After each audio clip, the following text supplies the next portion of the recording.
you know, if you're sick like I am still, or, you know, you have dogs barking in the background or whatever, it mutes it so everybody else doesn't hear that. So hi, my name's Jen Weibel. I'm the instructor for this class. I apologize for the terrible lighting. My apartment is really bad. And I also apologize if I start to cough or anything like that. I have been sick since last Wednesday, I think. So that will help a little bit if I can, if I have issues with it. I'm sorry, I got distracted here.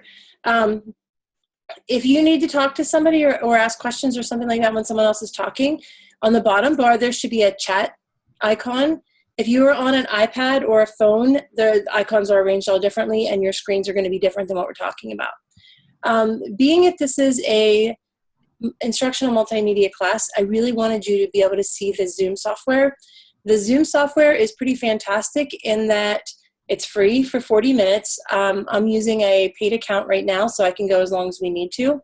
We've had up to, I think, 22 or 23 people around the world on this platform, and it remained fairly stable. The only thing better that Skype does that I know of is Skype allows you to send a document through the system, and this one, as of right now, does not let you send documents. But otherwise, you can record it, you can screen share, you can do all kinds of really great things with it for free. And it seems to be a little bit more stable than some of the other platforms. And it's not something that's, you know, incorporated within the web browser that's a pain in the rear end to get out or anything like that. I've tried Google Hangouts. I don't really like them, but I know a lot of people really do. And I do some work with, it's called Virtually Connecting. It's a world international group of people that go to a lot of different conferences, and then they broadcast pieces of the conference or conversations with people that have spoken, because broadcasting sessions, if you're not allowed to, is not a real cool thing to do because of the conference fees and that. But they a lot of times will nab a really great speaker, and then they will set up a virtually connecting hangout, and they will broadcast that so people can actually speak with the big name speakers or people that have attended and get their perspectives and that without being able to attend. So I've used them. I don't know about the rest of you. How about you introduce yourself and you can all answer Greg's question, which is, have you tried Google Hangouts? So if you want to go ahead and speak, and it should drop your picture in the center for everybody to see, and you can mute your mic and unmute your mic as people go around. So go ahead real quick, 30-second introductions or less. Who is that? Hi everybody, this is Robin Elder, and I have not used Google Hangouts. I'm most familiar with Adobe Connect.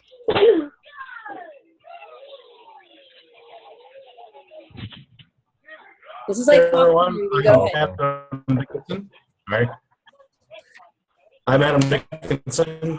I've used Google Hangouts. I don't like it. I use Blue Jeans for the most part. Adobe Connect and Blackboard Collaborate. I'm writing down all the new ones that I hear. Hi, I'm Mike Perez. I haven't used Google Hangouts, but I'm sure to use it soon because my school all uses Google stuff. So. I'm Richard Bruce. I don't know if this is working or not, but I've used Google Hangouts. I've used Blue Jeans. I've used Blackboard Collaborate. I feel like GoToMeeting. I don't know. I've used a ton. Well, I haven't introduced myself. Greg Hodges. I have used Google Hangouts, and I've also used Blackboard Collaborate as well.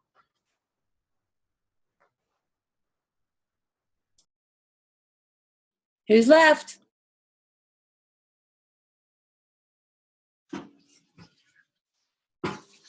Probably me. Yeah. I've used all of them actually. Well, actually, except Zoom. Zoom's the first time I've used this, but my Google Hangouts and my Google Circles are pretty well developed.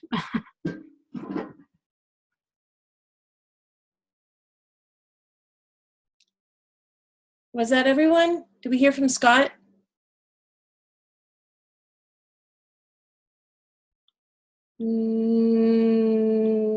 Maybe? No?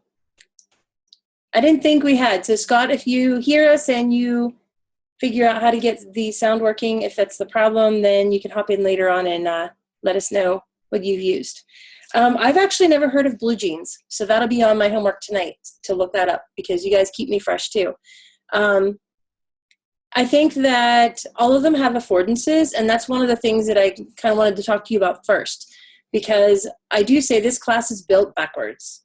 I never want you to go into your classroom thinking that, you know, today's technology day and we're going to be doing a PowerPoint and I really don't care the content that you master. I just want you to have tech day to build technology in the classroom.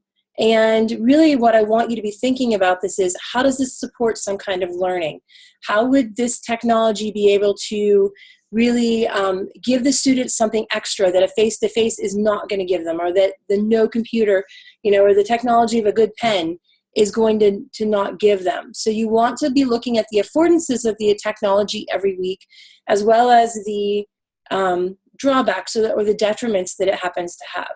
So kind of keep that in mind as we're working through it. I do realize that the class is set up with a backwards pedagogy, because I've got 8 weeks to teach you about what I think are 8 types of cool tools that you can use in your classroom, and this is my way of getting you to spin up on them. So basically, with an introduction to the class, I've built this class, so I really like it a lot, of course. I think that what I like the best about it is seeing what you guys can do with the topics and the types of technology that I have you working with every week. Because being out of the classroom even just 2 years, I feel so much of a withdrawal from that, because the kids would bring in things every day. I was at high school chemistry physics for 22 years, plus the tech integrator. And the kids would be in and they're like, can you get this on block? This is fantastic. We've got to use this. And it would really do this and this and this for us. And so being able to do that with you guys is something that I really enjoy. So this first week, we are talking a little bit about copyright tonight and also about Padlet. Now, with the copyright, I want to tackle that first. I know some of you have already started to build your products. You've asked me to look at different artifacts, asked if you were finding the right kind of thing. Do any of you have questions that you want to ask about the assignment, about copyright in general, or any of those kind of things before we start talking about how it can be used in class and the importance of it and how it fits into life in general? And you can go ahead and unmute and talk, and if you talk over, we'll just kind of piece you out until everybody gets a chance to speak. Can you hear me now? As far as that goes, is YouTube a viable source as long as we attribute it to the people that posted it in the first place? Yeah, YouTube is a special kind of creature.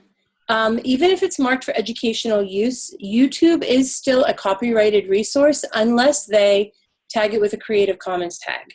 So any YouTube software or any YouTube videos that you pull are 99% of the time going to be a copyright resource, which is absolutely fine. The nice thing about the YouTube videos that you find as well is that the burden isn't necessarily on you if you've not created them. If you are using somebody else's video, the burden is on them for making sure that it's copyright appropriate, but do keep in mind you want to be modeling good things for the students. So you can take a video that you find on there and embed it within your classroom, and if it ends up being, stolen from someone, theoretically, from what I've read and what I found out, because somebody asked me last semester, was that the lawsuit would go back to the people that created the video and not you for utilizing the resource, assuming that you properly cited it within your parameters of your design. If I find out anything different, I will post that for you, but definitely YouTube resources are fantastic for you. They're one of the best ways for you to get different perspectives and different voices into your classroom really quickly. You just want to make sure you watch them the whole way through and be careful when embedding them that they're not followed up with like a Viagra or whatever commercial right after that, because that can be a little mortifying if it clicks through on a playlist or something like that and people have, worked them in. So you just kind of want to watch what you're doing with that. Later on, we'll go through some software that allows you to pull just clips of it. You can with YouTube too, and embed questions and things like that. So any other questions about the copyright or resources or how to find these things? Yes, Jen, I just had a question on like how to find them. I found what you told me. I found the Creative Commons and went down that list, but I'm just wondering what other way can I find them? Okay, so there's a couple different ways that you can find these resources. Most of the things that you're going to find are going to be copyrighted. They'll have the little C symbol, and that means it's a copyrighted resource. For your project, you need 10 things posted on your Padlet wall.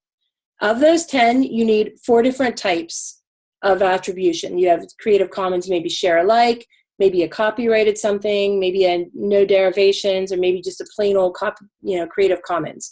So you need 4 of the 5 things that are listed, types of copyright or types of attribution.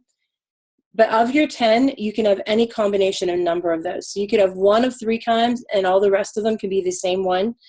I just want you to be able to show me that you can distinguish between them. So I'm going to share screen real quickly here with you and show you what I mean by this, because I think that helps a little bit. So let's say that I'm doing a lesson on squishy circuits. All right, so I want to find some resources on this. And when I click it into here, I get my computer not wanting to cooperate, and I have all these resources that come up, okay? So if I go to the Squishy Circuits, the St. Thomas, and I get this page, okay, it's trademarked, and come on, where is it at? I swear I looked at this earlier and I thought that there was copyright on the bottom of it.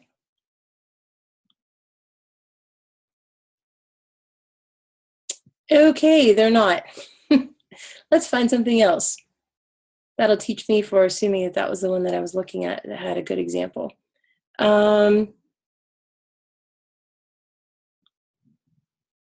So we go to a page with this and we scroll down to the bottom. That's usually where it's listed. And we see that there's a copyright 2015 Exploratorium. Okay, so what we can do then to find something that is maybe not copyrighted is when you come into this, you can, I'm sorry, my internet here. I'm the only person in my apartment and my internet is being really bad. All right, so we'll go on to here because it should show me. If I go down to the corner and go to advanced search, it allows me to have this page up and I can find whatever it is that I want to look for. And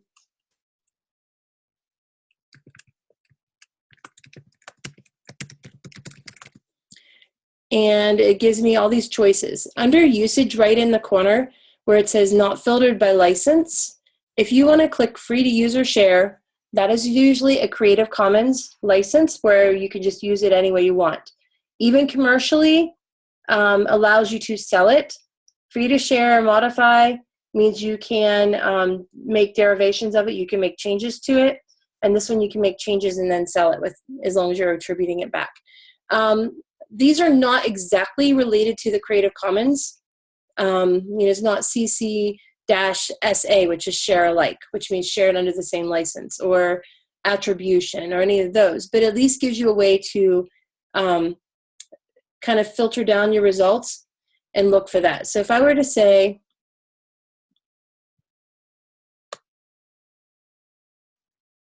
find something that's not Wikipedia.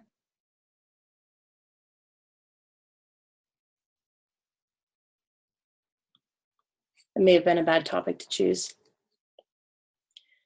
Okay, a lot of times they're going to say at the bottom then, Creative Commons Attribution Share Alike License, and that tells you what your category of, copyright or Creative Commons is. So that's where you would find that, usually at the bottom in the corner. Another way to do it, within the class, I give you a link to the Creative Commons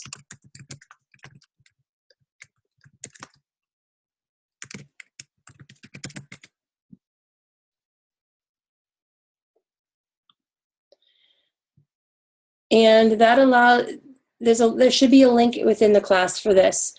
It gives you a link to the information, and then it gives you a link to open in educational resources, or OERs. And then they'll have all kinds of information in there that you can use. There's projects and things like that that are associated with this. There's also a page that allows you to sort through different types of it, and I have that linked within the class. So if you really are stuck and you can't find something, shoot me an email, tell me your topic. Usually you just have to broaden your topic a little bit, and you can find the resources that you need. And let me know, and I can help you out in finding a few things, or at least getting started on that if you need to. But a lot of times I'll just type it in, and I'll say Creative Commons, I'll say CC dash SA, and put in the lettering, and then I'll put in the name that I want, and it'll give me some resources that I can use whenever I'm trying to, spin things or whatever. So does anyone else have a question about that? And did that answer your question, first of all, Mike? Yes. Yeah, I believe so. Yeah, I did. I used TED.com as one of them. So. Yeah. Okay. And then does anyone else have a question about finding things, looking for resources, anything like that? I had a question just about like my topic. I was thinking about teaching about copyright and Creative Commons and stuff like that in my lesson. Would that be too weird? Like if I wanted to teach teachers about copyright? Well, you're like the instructional coach or the principal or something like that, right? You've like an administrative kind of role. Yeah. So your life is different than other people's. And I mean, I've had people that were dental hygienist instructors and, all kinds of weird backgrounds that didn't necessarily feed real nicely into a classroom lesson. So sure, if that's something that you would be teaching your teachers about, as long as you're not taking all my resources and dittoing them, then okay. Yeah. I know. I kind of, as I was exploring doing that, I'm like, wait, all my work's already done for me kind of on this. But it is something that I feel like our teachers need a reminder, like a refresher on, because I've definitely seen some of our teachers at our school, like bending some of these rules. And as I'm going through this, I'm like, this would be a good topic for me personally, but I didn't know if that'd be okay. As long as you can make it different than what I have. Like you could use any of the resources I have. Well, I can find new ones. Yeah, you gotta find a set of new ones too. As long as you can do that, I'm fine. And for the rest of you, as you're doing the lessons, make it fit your work context. I hated having to create all kinds of artifacts for my master's program and have them do nothing in my class.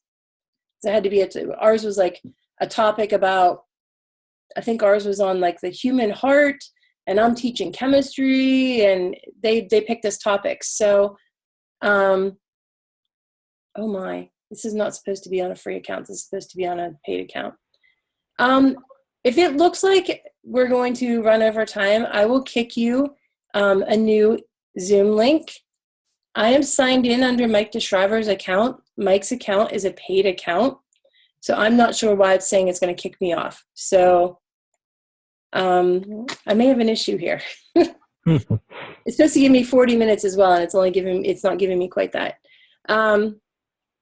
So make your topic fit whatever you're working with, and if you have a question whether it's appropriate or not, then send an email to me, and I get usually back to you pretty quickly. If you've not heard from me in 24 hours on email, then email me again, because I might have accidentally deleted it on my phone or something. But other than that, I'm usually right back to you, unless I'm sleeping. All right, any other questions on this?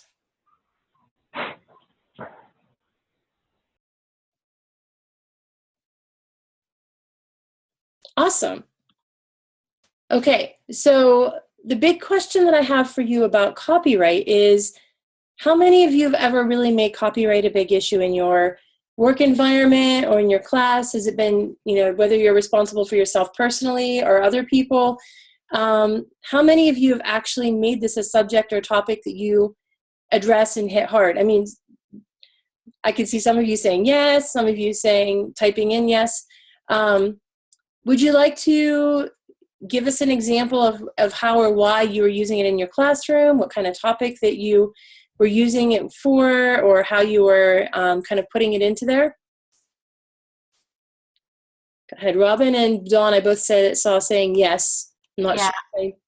Okay, I so have to because I teach graphic design, and the students they're not always wanting to create their own design or their own photography or their own, so I've got to teach them how to be able to document properly so that if they want to use it in their portfolio, they can.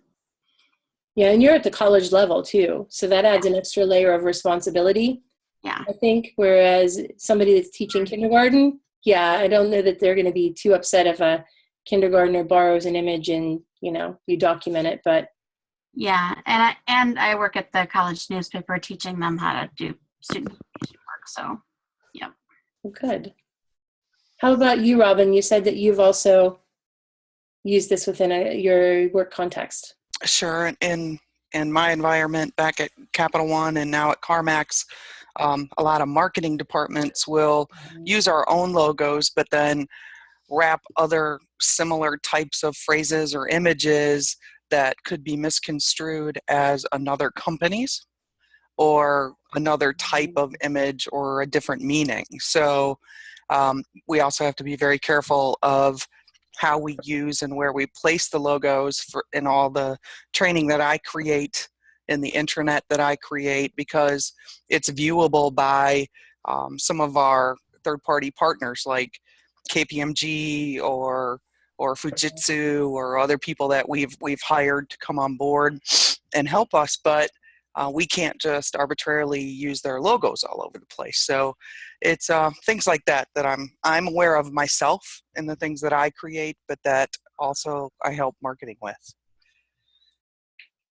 And I see Adam posted, if you don't see the chat, if you're on an iPad or a phone, sometimes the chat doesn't show up as well, from what I've been told.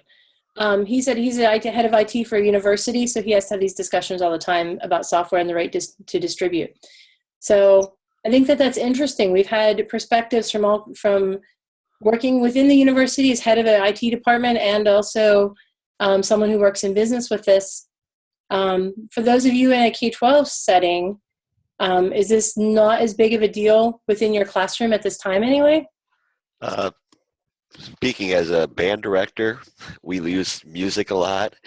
As we went through the copyright, I was reading that as long as you have a original copy to back up, you could make a copy of it for each part. Like we found out if we pass out original music, it gets destroyed really quickly, and then you've got to buy another whole piece for $125. But I'm assuming, as I read that correctly, it's okay I make a copy as long as I have a original to back it up for each student. That's what my understanding of it is for music. That because we had this question at the district that I worked with, that as long as you have the original copy, you can make it and distribute to the students that belong to that school district. If you are distributing it, for example, for district band or regional band or something like that, you may need to check into it more carefully, because they do not belong to the district that actually purchased it. Yeah. And so the law may be a little bit more gray there. So we have lots of fun with that. So I'm sure. I don't even want to think about it. Anyone else have anything that you've dealt with or worked with the copyright? I know, like at my school, a lot of teachers want to hand out articles from famous scholars, especially I work at a Bible school. So like in our theological world or whatever, Bible journals or like theological journals are really popular. So teachers are always trying to like copy and distribute copyright articles, and I have to constantly be like, no, you can't take like something that you got off of Lebronics or off of Logos or wherever you got it from the digital library and just copy it straight to the students. But sometimes they slip by me. So it's a constant battle, I feel like.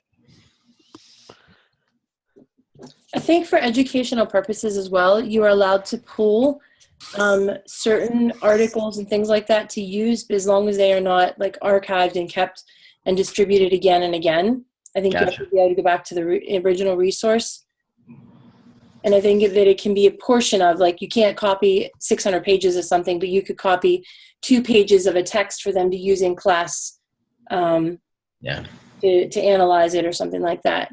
And Adam posted a question too, something about the same medium. A VHS tape, you can make a VHS backup and not a DVD. I don't know. My tech department made DVDs out of VHSs all the time, but I've never been asked that. So I have it written down. I do write down all the questions to try and find answers to if I don't know it, but I'll have to look into that. Our time on the meeting is running low, so I'm going to see if I can get it to let me create another one while we're on here, so that you don't all get kicked out without a place to go, or else we're going to have to wrap up really quickly, and I don't feel like our conversation has been finished. I apologize. It looks like the paid version of this ran out over the weekend and nobody bought the upgrade again, from what I can see, and it'll come from a department account. I'm not personally going to pay for it, so especially since it's not even mine. So I apologize for that. The next time we will be fixing that. So with that being said, how many of you are now going to make changes with how you are implementing copyright into your classroom? Yep. Anybody? I mean, as far as the materials I use, I definitely will be. But with my students, as far as teaching Spanish, like a foreign language, there's not a lot of, right now, because I teach Spanish 1 and 2, there's not a lot of content creation on their part. It's mostly, just practicing at this point. But with the upper levels, there is definitely some talks I need to have with some of my kids. Mm-hmm. The other factor is as well, yeah, I'm going to send you this link. Can everybody see the chat window at all, or no? Yes. Yep. Okay, I just sent out another link. If everybody wants to click on that and switch to it, this one's going to kick you out. I apologize. This is the way you be flexible with technology in your classroom. All right, so if you can click on that link, it'll kick you off of here and go to the new one. And we will continue for maybe 10 minutes on that one. I promise I won't keep you forever and ever. No, go to the other one. Okay. So, and I have to wait until you guys get that. And if I will send it out via email as well. So if you don't get the link before it kicks you out, then I can send it to you. Can you click on it, Mike? Scott? Let's see. Can you find the chat on the left, on the right-hand side if you click on the button at the bottom?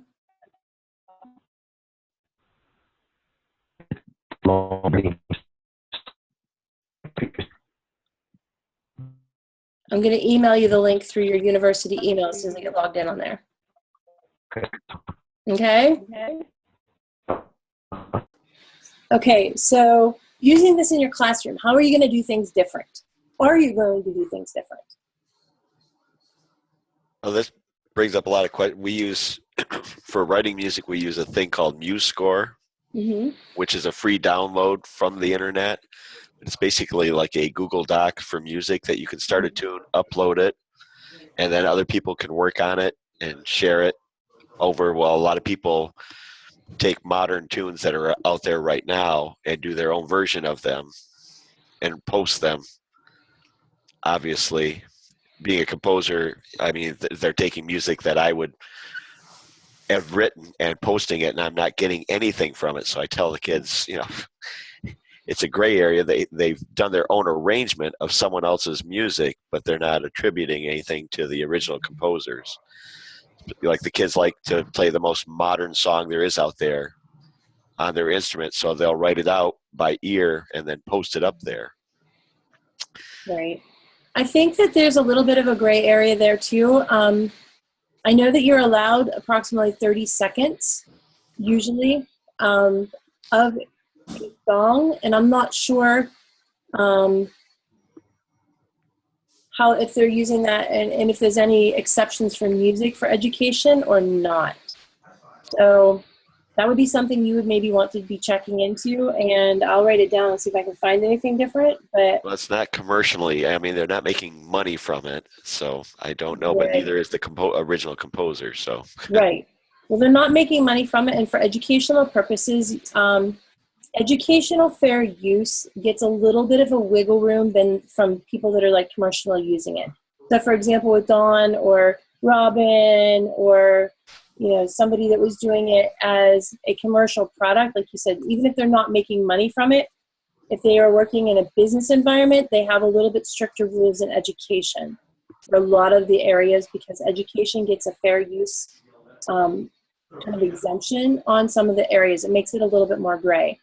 So with them having it in a closed environment, not sharing it outside of that environment, things like that, you can probably get away with it, especially since they're arranging it, transcribing it by ear, that kind of thing. But if they were to play it in a concert, then that might be murky water, from my understanding of it. But like I said, I will have to look into that. Remember a couple summers ago when flash mobs were all the rage? Mm-hmm. I worked at the Marriott headquarters in internal audit at that time. Oh my. And one of the Marriotts in Europe somewhere did a flash mob and posted it on YouTube and their Facebook page, one of the hotels. And it was for a couple and for their honeymoon.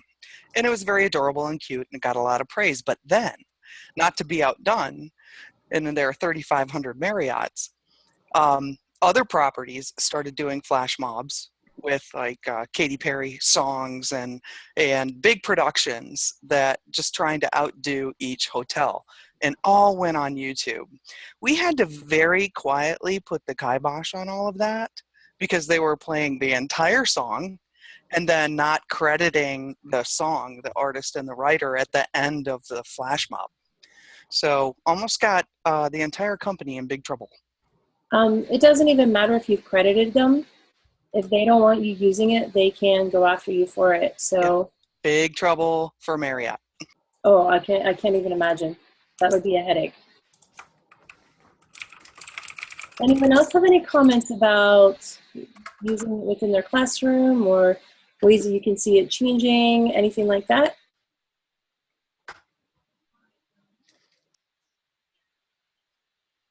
It's okay if you're not. And Greg, if you're talking, you're muted. I was not talking. No. Okay, way to put you on the spot then, huh? This is the teacher call on the back of the classroom. You just came up on my screen. I was making sure. Oh, yeah. So after that, then, we're working with Padlet this week. How many of you have seen Padlet before this class?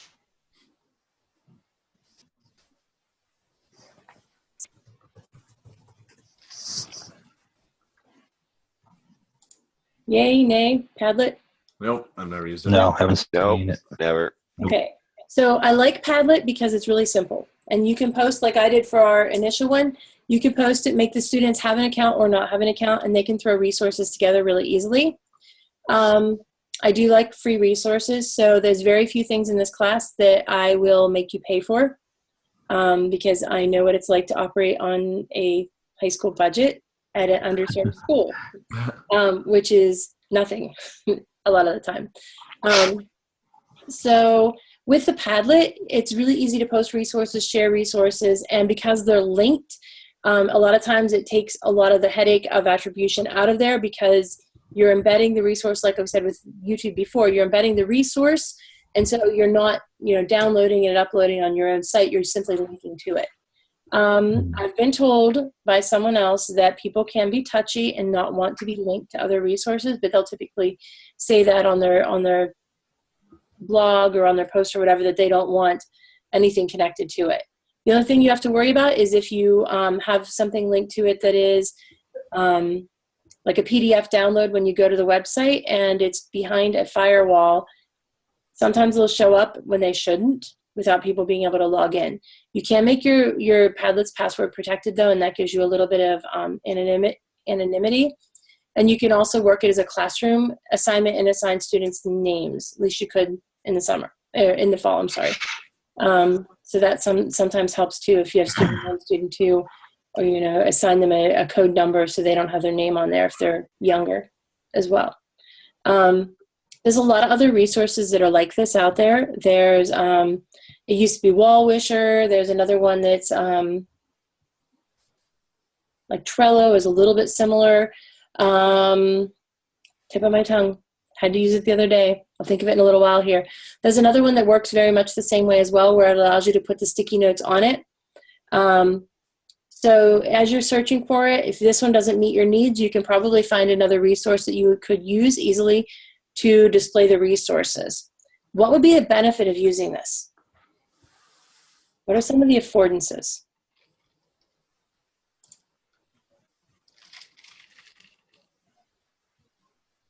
I could really share this with my other tech teachers in the other schools and use it down the road. You know, in a couple of years, if I needed to find resources, I can always use that and follow up on it. Yep. So Dawn says it's a visual medium. Mike says it's easy to share. And the other things that you can think about. I think it's really easy to use. I mean, I just got on it today. It took 5 seconds to learn.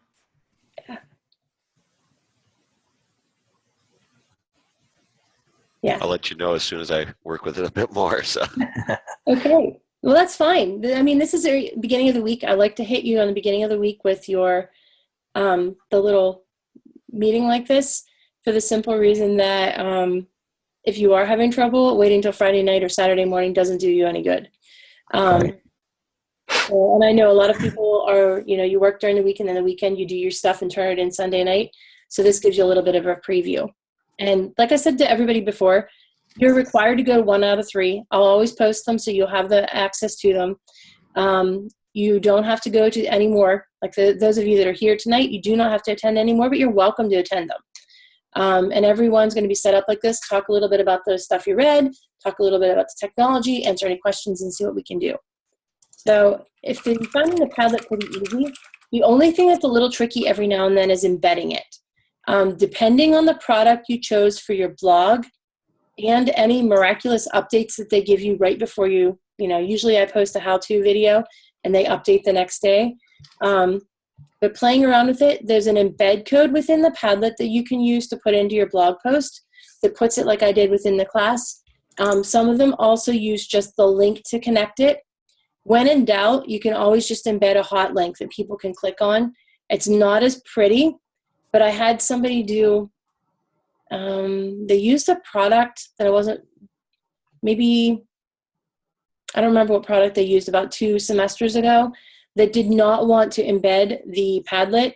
As long as you have a link that people can get to your Padlet, I am fine with that. So if you run into difficulty embedding it, help desk is like the help support on the tools are pretty good. YouTube is usually pretty good at finding some resource to help you out, and you can always email me with that. Okay, so I am really looking forward to seeing your lesson plans. Do any of you have any questions? Just about the link to the blog pages. Yeah, I'm going to be posting those. Okay. Everybody put them into the discussion board. I will make a consolidated list so you have them. And here's the reason why I do this. In 2 years, World Campus clears your shell. So you will no longer have access to the stuff that you put into this class. You will personally have your stuff kept, I'm sure. But like I won't have access to Dawn's assignment or to Richard's assignment or Robert's assignment. And in 2 years, I might be, you know, maybe I don't want to use Padlet, but I'm like, I remember I read Robin's blog post and there was really a fantastic resource on her Padlet wall. So instead of trying to track it down that way, you'll have access to those if they haven't been deactivated. So that way it gives you this community of people to build upon, and it also gives you access to a lot of really, really excellent ideas, whether they're actually in your work setting at the moment or not, that you can adapt to work with or share with other people. So that's why I have you do the blog posts, even though some people don't enjoy that very much. Yeah. Any other questions that you happen to have?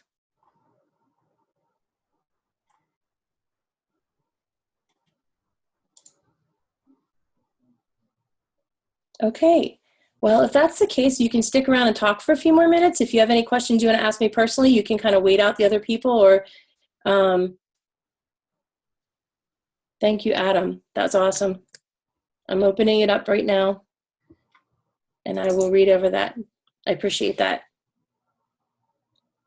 Adam posted in the chat, if you didn't see that, a little section about copyright and VHS to DVD and digital. So how to do the preservation that way. Thank you. That should definitely go on my Padlet wall for your bonus points. So Adam has dibs on that one. There you go. Not that people usually need bonus points, but you know, it's always nice to have them. All right, then. I will stick around for a little while in case anybody has any questions that they need to ask me that's outside the kind of group chat idea. And if you want to email me and set up a time to talk, we can always do it this way on the phone. I'm good at getting back to you email, anything like that. So otherwise, have a great night. Keep warm. Thanks. Take care, Jen. Bye, guys. Have a good night, guys. Have a good night.